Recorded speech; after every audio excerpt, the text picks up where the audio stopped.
going on, guys? Waco from Revolution here with my horological compadre, Constant Kwong, and we're here to talk to you about part 2 of why the Lemania 2310 is, in our opinion, the greatest chronograph movement of all time. So let's talk about the quartz crisis a little bit. So the quartz crisis happened after the onslaught of inexpensive Japanese quartz watches almost decimated the Swiss watch industry. This was a terrible time. Like, people were losing their jobs. They were throwing out critical components for making watch movements. Everyone knows the famous story of Charles Rameau and how he basically saved the El Primero by taking the toolings for that and sticking it in his attic, right? But now, after that, in the 1980s, you have the first moments of resistance. You have people saying, no, we don't want quartz. We want mechanical watches to come back. And one of them was the incredible Philippe Stern of Patek Philippe. Philippe Stern, of course, wanted to create the successor to one of his most iconic watches, the Patek Philippe 2499 perpetual calendar chronograph. There was one problem. The base caliber for that watch, the Valjoux 23, was no longer in production. That's right, yeah. So searching around, he ended up looking at the Lemania 2320. So just to refresh everyone, so the 2310 or the 321, it is the CH27-12P, which is 3 registers and 17 jewels. But the caliber we are talking about now is the Lemania 2320, which is the CH27-17P, 2 registers, 21 jewels. And usually with a swan neck regulator as well. Usually with a swan neck regulator, that's right. I say usually because Patek got rid of the swan neck regulator and used instead their traditional Gyromax free-spun balance wheel. That's right, Patek 5. Patek 5. So basically, Philippe Stern decided to use that as the basis for his movement for the 3970. Now, what was super cool about this was that because the CH27 is smaller than the Valjoux 23, he actually managed to diminish the size of his new watch from 37.5 at the 2499 to 36 mm, which is on the 3970. Which is incredible, right? Yeah. So you have to understand in the context of 1985, right? What people want are elegant watches. It's actually really funny because, like, everyone's talking today about how, oh, you know, everyone's into small watches. And I'm like, bro, I know, because I was alive the first time they came out. Right? I was not. That's how old I am, right? I was not alive. And everything goes around in cycles, right? So what are the two things that happened in the 80s? The watches got small and the shoulder pads got big. Ah, yes. What's happening now? The watches are getting small and everyone's wearing the big ass suits. That's right, yes. So I'm just saying, it's just like a 40-year cycle, basically, right? Oh, okay. Well, we might be up to something. Yeah, okay, so that gives you an idea in terms of how old I am. But the 3970 is an absolute revelation. The smallest perpetual calendar that Patek has ever made, and the apogee, the epitome of classic elegance combined with high complication. But that wasn't enough for Philippe Stern, right? Like in 1996, just 11 years later, he's like, I want to outdo myself.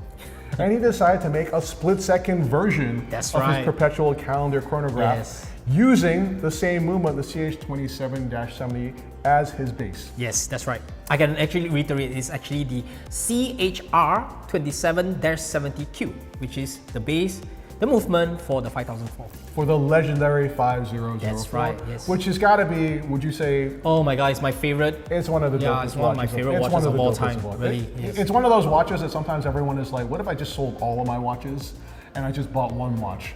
A lot of times it would be the 5004. It will be the 5004, yes. Now, the interesting thing about this, and which shows the adaptability of this movement, is it was not initially created to be a split-second chronograph, right? One funny thing is, and again, if you want to impress other watch nerds, you can drop this little fact. In 1947, they actually made an automatic version of the 2310. Remember? And it's a movement that doesn't use a rotor, but uses a bumper. Yes, that's right. It's a bumper movement. And it was translated into some of the Omegas that uses a non-chronograph, but a bumper movement in the 60s as well. 50s, 60s. So it's incredible to see that actually 22 years before Zenith launched the El Primero, Albert Gustave Piguet, the technical director of Lemania, had already created a prototype for an automatic version of the 2310. But let's talk now about Patek and what they had to do in order to create a split-second version of the Lemania 2310.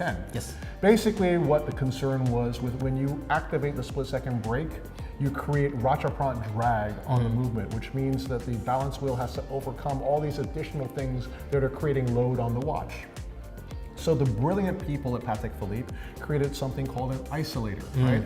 An isolator is a mechanism, so when you apply the split-second brake, you stop the split-second wheel. Connecting the split-second wheel to the chronograph wheel is a return lever. So what does this allow? When you release the brake, it allows it to find the same position as the chronograph wheel, which is still turning. That's right, yeah. Right? But this is what creates drag because the lever is like running around the perimeter of the heart cam, right? Yes. On top of the chronograph wheel. So Patek created a system that lifts it out of the way, and then when the brake is released, it drops it back in, and then there's a little mechanism controlling it, almost like a second column wheel called the octopus. Octopus, yeah. And that is one of the coolest mechanisms of all time. But that's not all. In 1998, Patek Philippe also uses the Lemania 2310 to launch a simple chronograph, actually their first water-resistant simple chronograph since the venerable 1463 or Tas Titan. Yes. And that watch is?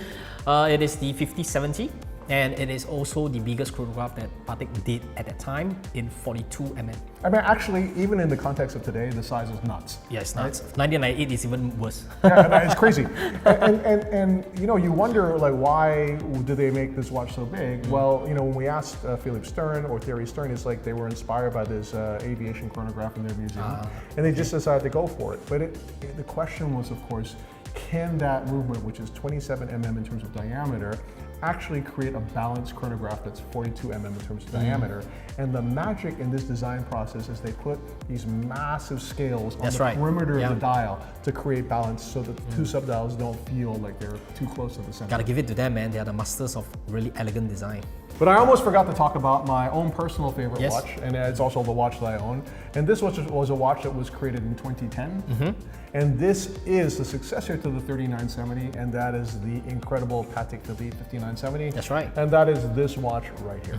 Oh, beautiful watch, man. Well, okay, the 5970 was basically the graduation test for Thierry Stern to take over Patek Philippe. That's right. His dad, Philippe Stern, told Thierry, okay, I will know you're ready to take over the reins of this company when you design a watch from beginning to end. And he designed this absolute masterpiece, which even, and this may be blasphemous, even in the context of the 1518, even in the context of the 2499, even in the context of the 3970, I think is the greatest perpetual calendar chronograph that Patek has ever made, although I don't know what they're going to be launching in the future, so maybe it will be surpassed. It's 40 mm in terms of diameter, which to me is the perfect size. I get it that, you know, the trend is for smaller watches, and I love them too, but this watch from a proportion perspective is just well balanced. It's so perfect.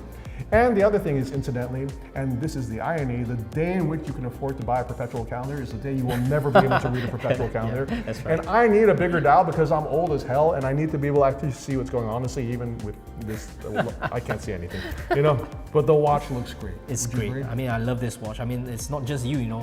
Many big collectors in the world love this watch, including John Mayer. This is the perpetual calendar chronograph you get from Patek Philippe. One of the things that I wanted to mention is that the Lemania 2310 is also an incredible canvas for expression for each of these brands. And so there are several ways in which they express themselves. One of the ways which we talked about quite a bit is the intermediate bridge. That's right. Right. The intermediate bridge is the bridge that holds the chronograph wheel and the wheel for the minute counter. And these bridges are all uniquely shaped for each brand. So if you look at Patek, it's shaped like a V. If you look at Roger Dubuis, it's shaped like a Y. If you look at Vacheron, it's shaped in between a Y and a V. Yes. If you look at Omega, it's shaped like a U. Yes. And if you look at Breguet, it's shaped in between a Y and a U. Yeah. So the intermediate bridge is one method of expressing yourself on the 2310 platform. There's another two ways of doing it. One is on top of the column wheel, especially if you're a Geneva Seal watch. That's right. In terms of the cap. And then the other way is also the chronograph coupling lever. Now, the interesting thing about Patek, and which one of the things that makes it so distinct, is that it has an S-shaped coupling lever.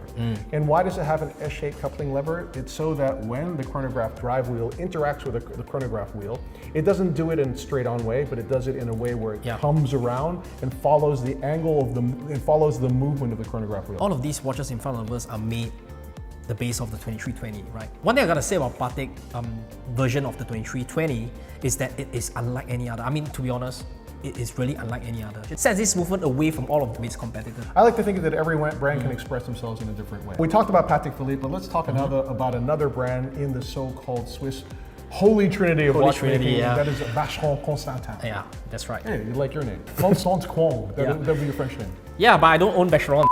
Okay, so now let's talk about Vacheron Constantin. Yes. In 1989, Vacheron also begins to use the Lemania 2310 to create some chronographs. And it creates chronographs over 3 different models. It creates it in the traditional, in the patrimony, and in the mult. Yes, that's right. Right? And those watches have started to become quite collectible. It was actually interesting that about 3-4 years ago, when we first started talking about them, like I think they'd reached a low point. You could actually pick up some of those examples for like 15, 20 grand, you know, like Lesser than that, actually. The traditional. yes. But unfortunately, those days are gone because it's gone, long gone. because the collector momentum has gone back Yes, to those watches. that's right. One of the reasons why I think that people have become so interested in those watches also is because of the size of those watches, right? Which they're smaller, so they're around That's right. 36. 36 to about 38 mm. Right. Yeah. And talk to me about the 3 different versions that you can see, and talk to me about the lugs and which are the ones that are most collectible to you. I think the one I would say first is it's quite an elusive model, which is the 47100, which is a skeletonized Lemania movement chronograph. Yes. That is very elusive. Oh yeah, that's insane. So that if you are interested in a truly breathtaking watch, that is a skeletonized Lemania 2310 done at an absurdly nice level. Right? It's crazy. I mean, you don't see many of them, but I would believe that they remain very collectible today. Another one is quite common nowadays and it's quite collectible. It is, of course, the 47101. It's the most similar to the original, the 4178. That is the quintessential, I would say, Lemania. Is it the one with the flared lugs? Yes. Okay, yeah, I like that one as well. That's the quintessential Lemania Vacheron chronograph that we know today. But and the last one is the mold, right? Yeah, I mean that's a watch that was made in kind of the early to mid 2000s. That's right. Yes. And actually, one of my favorite versions of that is in what's called the Platinum Excellence Collection. Every once in a while, Vacheron will drop a watch in the Platinum Excellence Collection, and that watch is dope because it's got a platinum case, platinum dial. It's even got platinum for the stitching of the strap as well. It's crazy. Vacheron continued to use this movement in different guises. So let's talk about the Lemania 2310 in Vacheron form. That movement is called the 1140. That's right, 1140. Yeah. So let's look at the different movements that Vacheron has come up with. So you have the 1140, which is the first movement that it's using based on the 2310. That's right. Then you have the 1141. And then you have my favorite version, which is the 1142, yeah. which is different from the first two versions, that is using the Geneva seal, that it received the Geneva seal. That's right. And it's also using a free sprung balance as well. That's right, yes. Let's talk about that movement in the watch that it's most famous for, called the Vacheron Constantin Corne de Vache Yes. chronograph. Tell us about that. So what I'm showing you guys here is, of course, Wei's piece unique Corne de Vache in yellow gold. The only one, starting in 1955, the 6087. Of course, now it comes with a Lemania-based movement, which in the past it wasn't. It was using Malju 23, same as the Titon, you know. So yes, now we have it here, and of course, the things I would say about the 2320 for all brands is actually they are a canvas of expression. And what I love about Vacheron is, if you look at the column wheel, Yeah. it has a multi-cross cap. Dude, okay, so to get the Geneva seal, one of the criteria for a chronograph is your column wheel has to have a cap. Have a cap, yes. Right? So like it means like a little hat or a condom. No, I'm just joking. So if you look, for example, at the Patek, you'll see that it's kind of just a traditional cap that's placed on top of the column wheel. What's dope about the Vacheron is they use a like skeletonized like Maltese cross cap, yeah. which is the sickest thing. Like It I is just love it. insane, and I mean, if you don't look at it hard enough, you might miss it. But when you know that it's there, you can't unsee it. Yes. So what you're going to see, because we're going to show you the up-close image of the 1142 that's in my watch, what you'll see is this movement basically follows the same configuration as other Corne de Vache movements, but it's a little bit different as well, in that all of the chronograph parts, which are all made in steel, are all receive a kind of grené sandblasted finish to make them super matte. But essentially, that's the configuration that you get when you buy a Corne de Vache, which was a watch introduced in 2015. That's not the end. If you're going to talk about the Lemania 2310 chronograph, we have to also talk about one of our favorite brands, Roger Dubuis. Roger Dubuis, yeah. So Roger Dubuis was a watchmaker who worked at Patek for at one point, as all kind of great watchmakers must. It's either you work for Patek or you have an uncle that's a watchmaker. Yeah, exactly, it's one of those two pathways, right? Okay. So anyway, let's talk. Roger Dubuis worked at Patek, and then he decided to leave, and in 1995 he creates his own brand. That's right. Which is kind of a little bit Genevois, like it's similar to Patek in some ways, but kind of if Patek had like a sexy, disruptive, slightly messier, contemporary but very cousin. Latin cousin. You know, like contemporary cousin. Yeah, it's like the hot cousin. You know? The first chronograph that Roger Dubuis comes out with is called the Homage. Yes. And a lot of people know it for this version, which is known as the H40. H40, yeah. Right? But there's actually three versions of those. And there's a H37, which is 37 mm in terms of diameter. And there's even an H34, which is 34 mm in terms of diameter. So the 34 and 37 had sector dials. But what's really cool is when you look at the movement as well, what you see is a movement that is two certifications, right? One is it's chronometer certified by the observatory in Besançon, which That's is really not amazing. in Switzerland, but it's Wow. in France, right? But there's an observatory there that has always certified chronometers, as far as I can remember. And you also have the Geneva seal, right? So the Geneva seal, again, is a criteria for expressing the best quality in terms of finishing. That's right. And because of that, you have a cap on top of the collar Yes, wheel as well. that's right. Yeah. And you know, to me, like this is one of my favorite watches. It's kind of like a bit of an under the radar watch. Like when you wear it and you go to a watch nerd gathering, right? People will be kind of like, oh, what is that? And then they'll look closer and be like, oh, it's one of those. It's a true if you know kind of watch. Yes. To be honest. So now let's talk about the brand that should probably be most associated with the Lemania 2310, and that is Breguet, who is the owner of Lemania. So That's let's right. talk a little bit about that history. In 1981, Lemania leaves the SSIH and then becomes named Nouvelle Lemania, which in French means New Lemania. hey, yeah, it does actually. Very good. In 1991, it becomes purchased by Breguet. And in 1999, Breguet is purchased by the Swatch Group. But around 1991, Breguet starts to manufacture what I think is one of the most beautiful chronographs of all time. And we have a version of that right here. Yes, it is the Breguet reference 3237. Right, this was made in, I think, I would say shortly after the purchase in 1991, 1992, they started producing this kind of chronographs.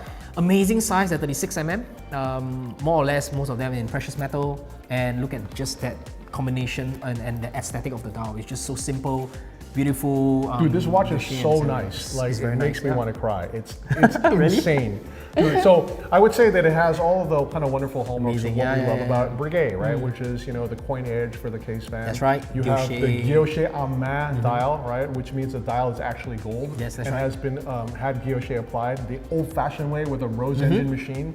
It has beautiful Breguet flame blued hands as well. And inside it, you have probably the most spectacular version of the Lemania 2310. And why? Because it is the only version of Yep. this movement that actually has 24 jewels. Yes, that's not right. 17, not 21, but 24 24 jewels. jewels, And yeah. if you're asking where those 3 additional jewels are, I don't know. Me too, I don't know. But all I know is that there's 24 jewels inside of there. It is an absolutely stunning watch to behold. The vibrational speed of this oversized balance wheel is 3 hertz, so it's a little bit That's right. faster than you get in the Roger Dubuis. Somehow, the 2310 feels perfect inside of a Breguet case. My God, it's perfect, now, yeah. what's really interesting is that at one point there was even a split-second version of this That's right. movement, which was absolutely nuts, right? And I remember seeing that watch around 2005 and being blown away by it. And then I looked closer at it and I realized that the split-second version of this movement actually also had an isolator mechanism, right? Interesting. Which was completely different from the isolator mechanism that you see in the Patek version of the watch. Let's talk about the contemporary Lemania 2310 Breguet watch, and that is the reference 5287, which is the watch that I have on my wrist right now, which is obviously the first thing that you can see. It's just quite a bit larger. However, it still does contain that incredible movement, which is the only Lemania 2310 that contains 24 jewels. That's right. Which, again, we're not sure where the 3 additional jewels are used for. This watch is super dope as well. It has all of those hallmarks that we like so much in this watch. It has the coin edge mid case. It's got a guilloche à main dial, which means that the dial itself is solid gold as well. And you know what? There's even some small outliers that have used the Lemania 2310. And I just want to show you a little video clip of a watch that my friend Wes Lang owns, which is a Piaget watch yes, with a I remember that. skeletonized 2310 as well. So that's right here. This watch has been an incredible canvas of expression That's for right. brands, right? Intermediate bridges are all different shapes. The coupling lever has been used in a different way. Actually, one of the favorite subjects of Cheryl, our technical editor that's here Yeah. as well, is how the click for the minute counter has been expressed in different ways. And That's Patek right. is perhaps the most interesting because The it's most- so yep. minute as That's well. right. Yeah. You will not notice if nobody actually tells you about it. Yeah, regulators are also very different. So you have 2 swan neck regulators. You have one in the Roger Dubuis and one in the Breguet, and you That's have right. 2 free sprung balances, one in the Patek and one in the Vacheron, Vacheron yeah. Constantin as well. You have Geneva seal movements in the case of the Vacheron. Vacheron now for the 1142, Patek in the past because it doesn't use this movement anymore, and Roger Dubuis in the past because it doesn't use the movement anymore as well. And finally, you have different vibrational speeds. That's you right. have 18,000 vibrations per hour in the case of the Patek and in the Roger Dubuis, and you've got 3 hertz at 21,600 if you're looking at the Vacheron or the Breguet. But the incredible thing is that this movement still exists today, and it's still being It's used, still being used. including the Breguet 5287 and one of our favorites, of course, the Vacheron Constantin Yes, Chronograph. Chronograph with the 1142.